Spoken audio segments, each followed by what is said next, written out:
Welcome back to Off the Record, a radio playlist where I help you discover new artists and new music. It's season 2, you guys. Welcome back. You know, when I first started this, the plan was just for me to share a couple songs every week, and it has grown into artist interviews weekly. We've really solidified what the segments are, so it was nice to take a little break to just sit, reflect, and chat with myself a little bit about the future of the radio playlist. Now, it's a really simple format. You're listening right here on Spotify. Great. If you're watching on YouTube, hop on over to Spotify because that's where the best listener experience is. After every segment, 3 or 4 songs that I just talked about will play. And then when we do artist interviews, I always end by asking them to share 3 songs from 3 other artists that they think we should listen to. And so right after the interview, my favorite song from them will play. And then we'll hear those 3 songs. So if you want to listen in order, hop on over to Spotify. If you're already here on Spotify, you're a goat. You know where it's at. Well, let's kick it off. New season, that means new releases. The new release segment is really simple. I share whatever came out in the recent week of what I think you should go and listen to. And let's talk about these. Okay, first off, today we only have one mainstream artist.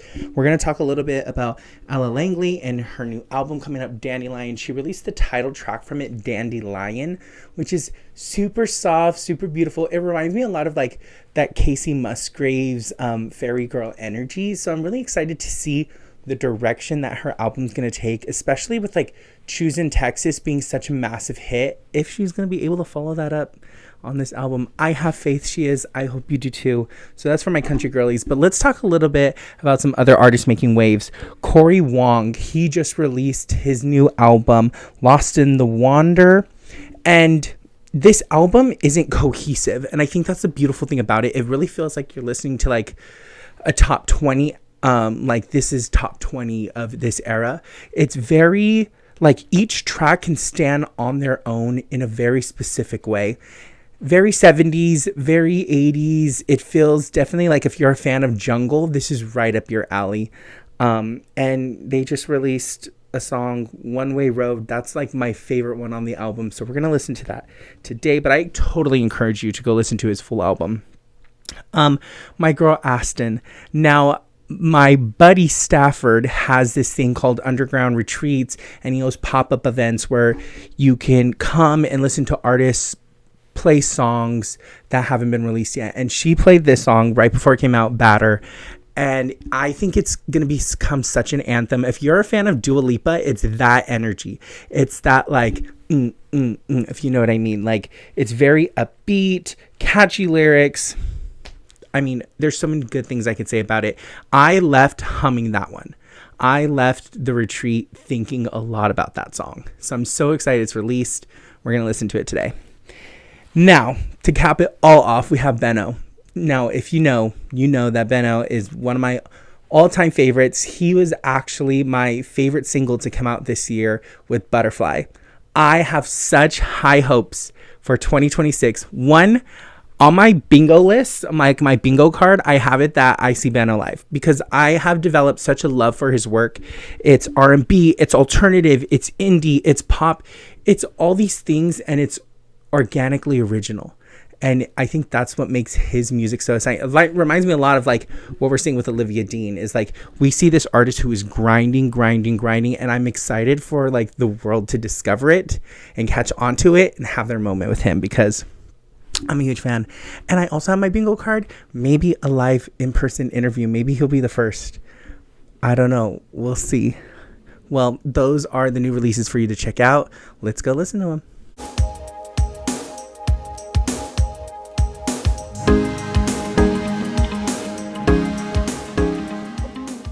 This is Off the Record, a radio playlist where I help you discover new artists and new music.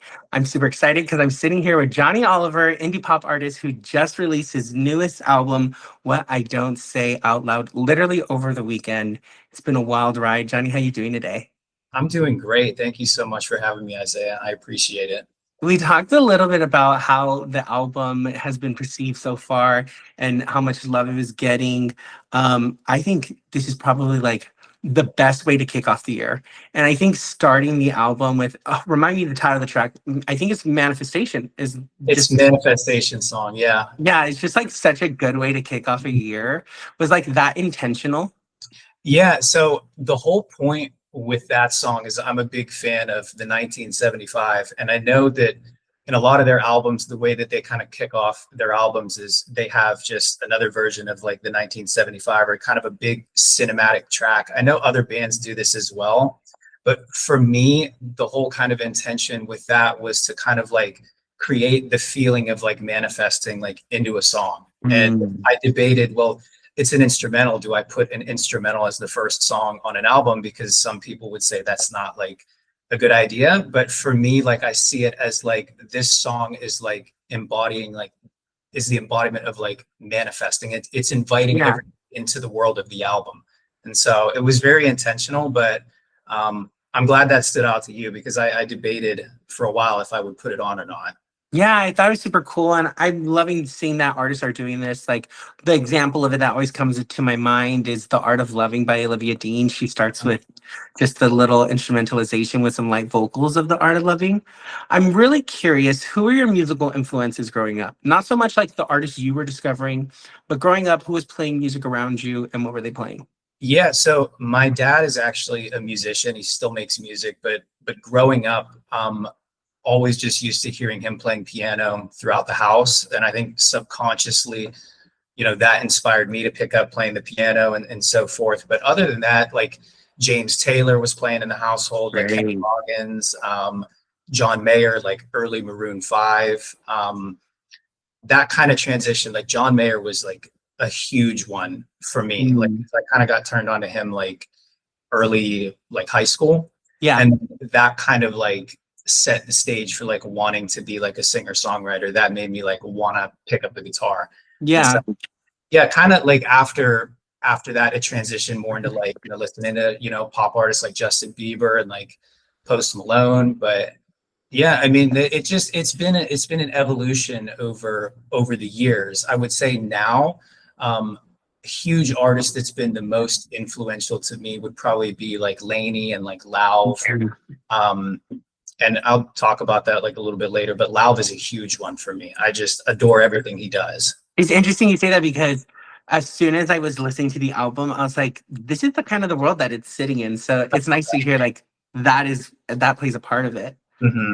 Yeah, Well, absolutely. let's talk a little bit about the process of putting together this album. Where did you draw a lot of your inspiration from, and what was it like putting this one together, Yes. production wise? Yeah, so I'm not like signed to any label. I do everything myself. I mean, I play the guitar and piano and I produce everything myself. Just actually where I'm sitting right now, I have a couple like speakers and like That's awesome. all like audio like interface and just like a mic and everything. So just I do everything in my apartment. Kind of like the inspiration for this album is I know I've written like an album before that was like a breakup album, and that's easy because conceptually it's just talking about a breakup. But with this album, I wanted it to be more of like a collection of songs and like thoughts and feelings. Mm. So, you know, there's topics about, self-doubt. There are a few, breakup songs in there from an old breakup that I actually ended up reproducing that are a few Yeah. years old. And so, yeah, just production wise, I do everything. Sometimes it starts on the guitar and then I'll have like a hook written, and then take that idea over the computer and, I'll either start with like a drum loop or do everything. The production really isn't like linear. It all kind of synergizes like differently depending on the song. Yeah. What was it like putting this track list together? Were there any songs that like didn't make the cut? Yeah, so it's crazy. So I've been working on this album for around 2.5 years, but I put out projects in Wow. between that. And originally there was, I think, like 19 or 21 like songs, and some of them like weren't finished. And I was thinking to myself, like, okay, how many tracks do I put on this album? Like, because you want an album to be digestible for people. Yeah. And so for me, it was funny, like a lot of these songs started in, 2023, and then like I finished writing them either in 2024 or 2025. So picking the track list, I feel like, obviously my favorites were going to be on the album. And if I didn't feel like they were absolutely like needing to be there, then I kind of just put them in the vault. Yeah. But as far as like determining like an order for like the track list, like I'm very, very intentional, like when it comes to like, what's going to start out an album and what's going to like finish an album. And, like, the way I kind of think about it is like, okay, I want it to be like an experience like for the listener. And also if I were to do this like as a set list and an experience in a live show, like how would I want the listener to like hear the album, if that makes sense? And so that definitely had like, an influence on where I put everything. What are you hoping audiences take away from this album? I think I want people to find something that they can relate to in any song, because there's a lot of different like subjects that I talk on. I have one song where it's called Coffee and Whiskey, and it's talking about like a love-hate relationship with like alcohol. Then there's another song where it's just a few other songs talking about an old breakup or self-doubt. And if any listener can find something in the album that they can relate to, I think that would be what I want to take away most from it. And additionally to that, I know I did mention I'm a huge Lauv fan. Mm-hmm. The big inspiration for this album was he had an album called How I'm Feeling that I actually discovered during COVID 6 years ago. And when he put that out, it was so transformative for like me as an artist, because I thought I want to make an album like this, just because of the way he produced his vocals, the way he produced everything, and the way that you can attach like an album title to something can be such like a high ask, but it's a matter of a fact, like the title, This Is How I'm Feeling. Like I wanted that same thing like with this album. It's like, this is like what I don't say out loud. There's no like gray area. This is just all the things that are being internalized. So in addition to that, I would love for other, artists to eventually look at my album the same way that I looked at his album and get inspired by the production as well. That's so beautiful. I love that. Thank you. Is there a lyric on the album that you come back to often? That is a very, very, very good question. I don't know. I think just any lyrics on like Second Best. Okay. Like I think just any callback to this, always feeling like, I'm second best, or like always seeing people. Cause I think on social media, like now, especially like more than anything else, you see like there's a line in that song where it's like, I see people thrown in my face, like standing right where I want to be. And it's like, you can just open up TikTok and swipe and just see other indie artists that are, doing so much maybe better than you. And we're like attaching our worth just by like a number, like of like, oh, how many listeners do you have? And like, as if that even like matters, And so I think, I don't know, I go back to those lyrics a lot because it is something that I struggle with and deal with. And I'm sure a lot of other artists struggle with it as well. Cause I mean, you're seeing all of that thrown in your face every day, and you need to find a way to kind of focus on yourself. Yeah, exactly. That's beautiful. I really love that.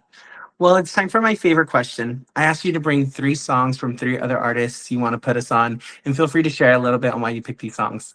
Ooh, I love this. So first one, I'm going to go with Modern Loneliness by Lauv.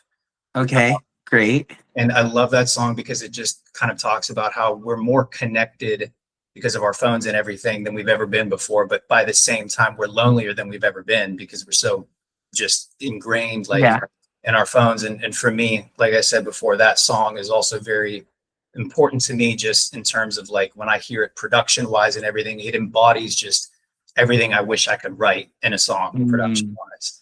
So probably for that one.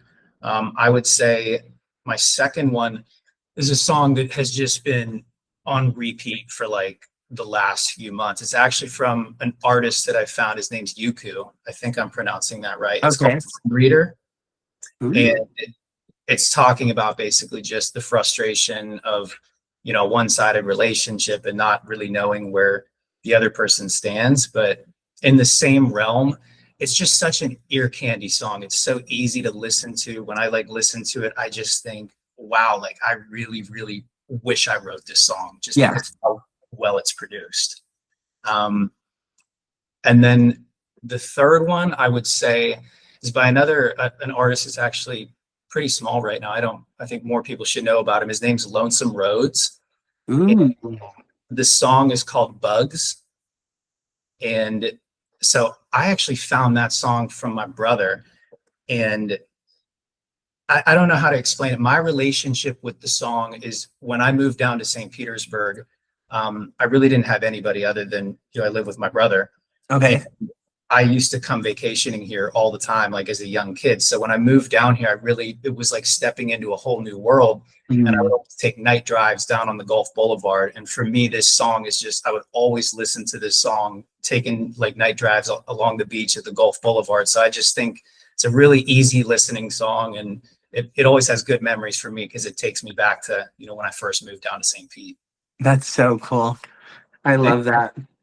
I'm excited to hear these. This is a good little track list you got going here. I appreciate it. I'm excited for you to hear them too.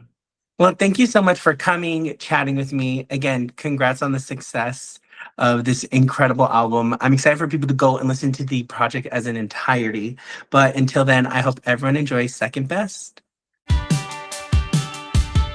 my heart out of New Caledonia. Guess I'm going out of style.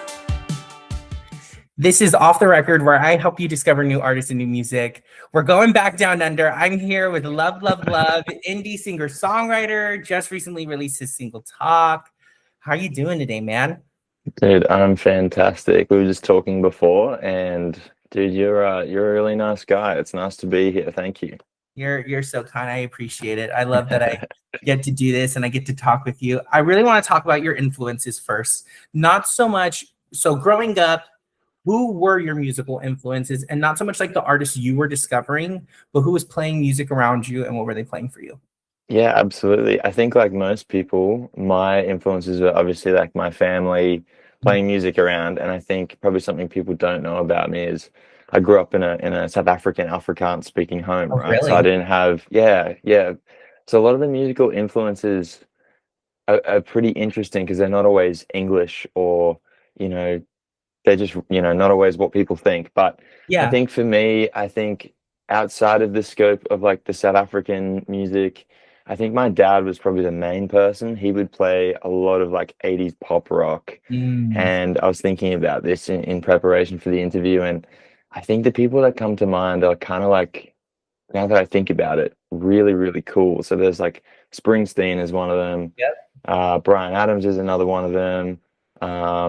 Alana Miles, a little bit of Bon Jovi, a little bit of Survivor, like that kind of, yeah. Starship is another one that comes to mind a lot. But yeah, my dad was just really into like that 80s stuff, and he'd always play something in the car, and we had this joke in our family that he would always say, as the song plays like a radio announcer, he would be like, I still remember this song and what car I had, and this song came out in the summer of 1985, and then the song would start.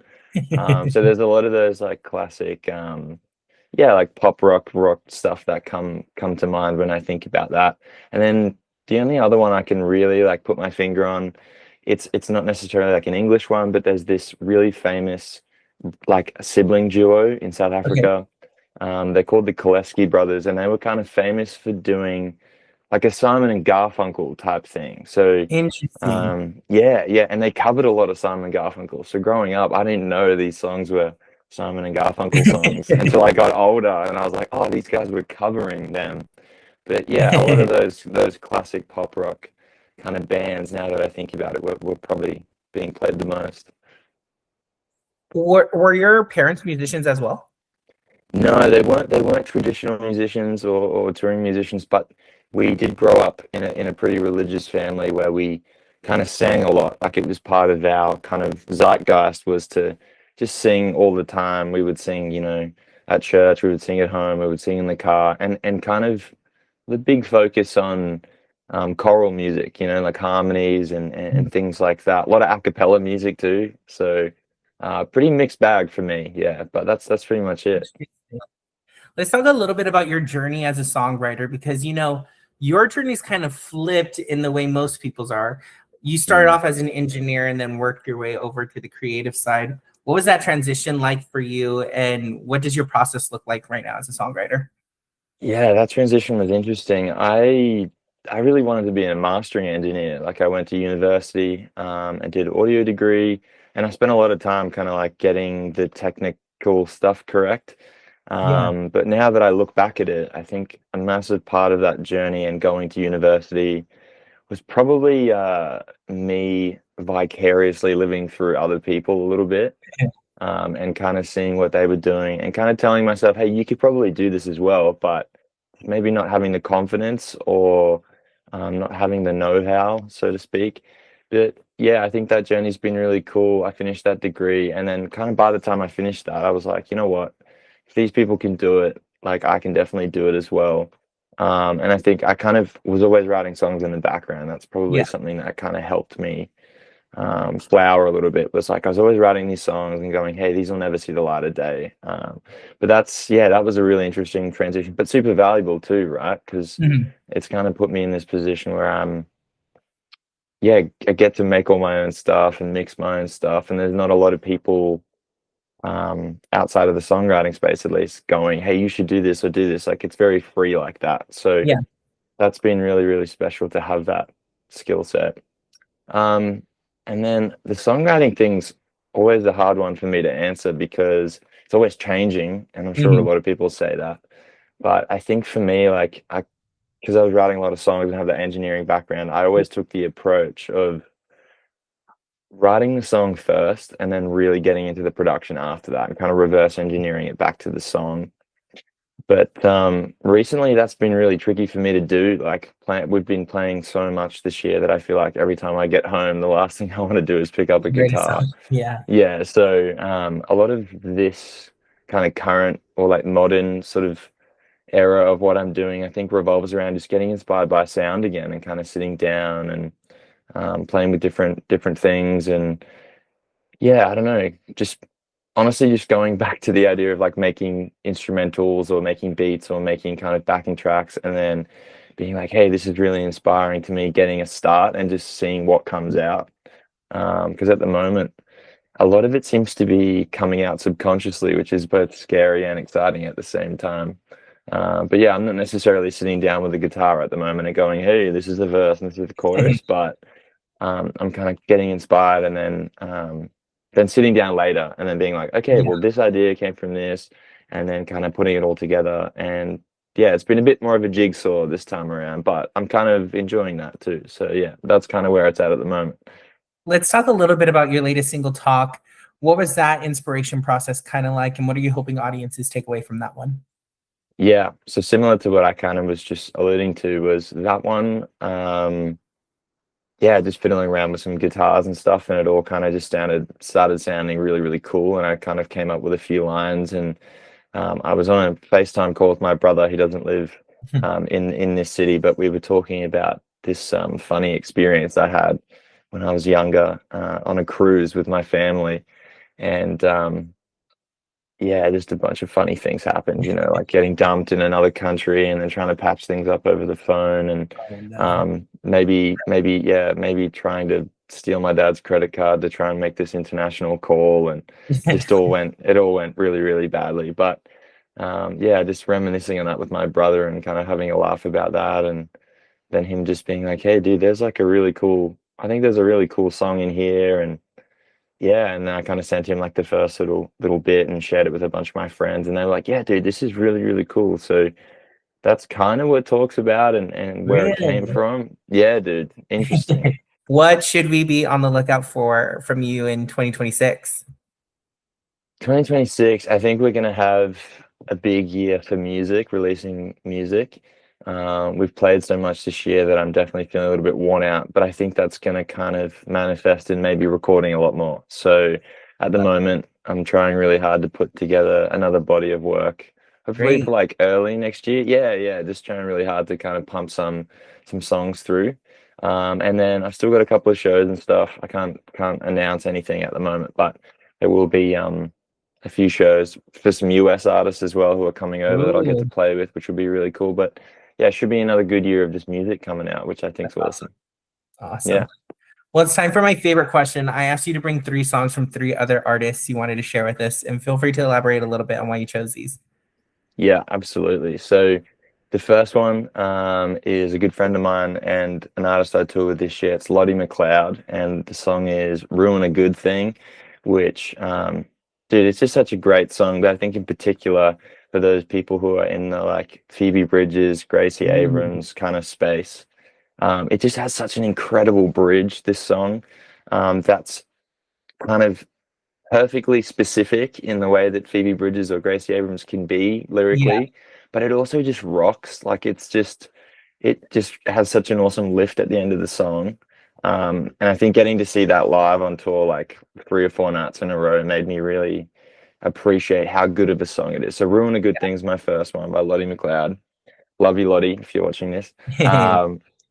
The second one is a band I think you might be familiar with. Another Aussie band is Loretta, good friends of mine as well love from these down in guys. Sydney. The best, and the best guys. The song is "How to Swim" from their 2023 EP.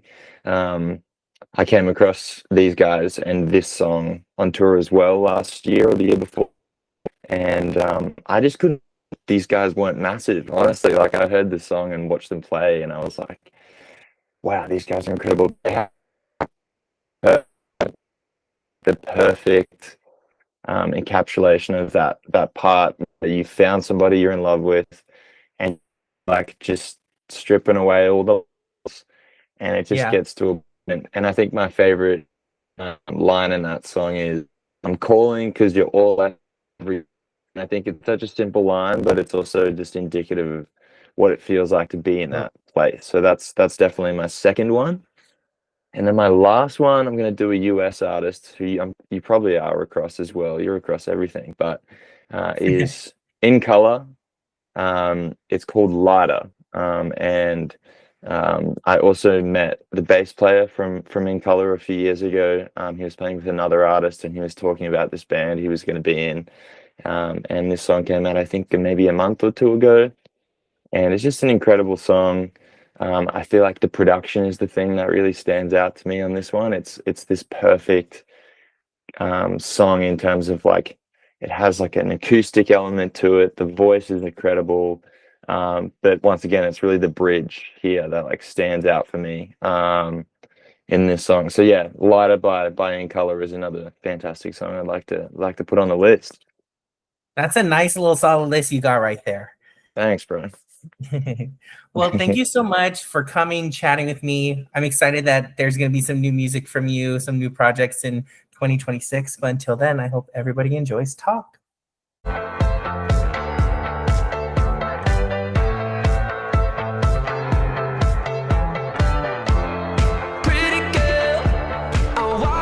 It's time for my favorite segment, 3 New Artists, where I share with you 3 artists you need to keep your eyes on. And I'm actually really excited for today's 3 new artists. I've seen 2 of them in person or live, I could say. First one being Harvey Britten.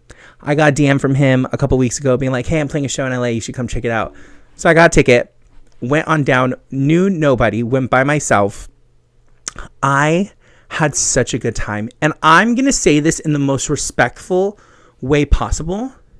Harvey Britten is who Somber wishes he was. This like edgy pop dude that's just like captivates you. He truly captivates you while he's performing.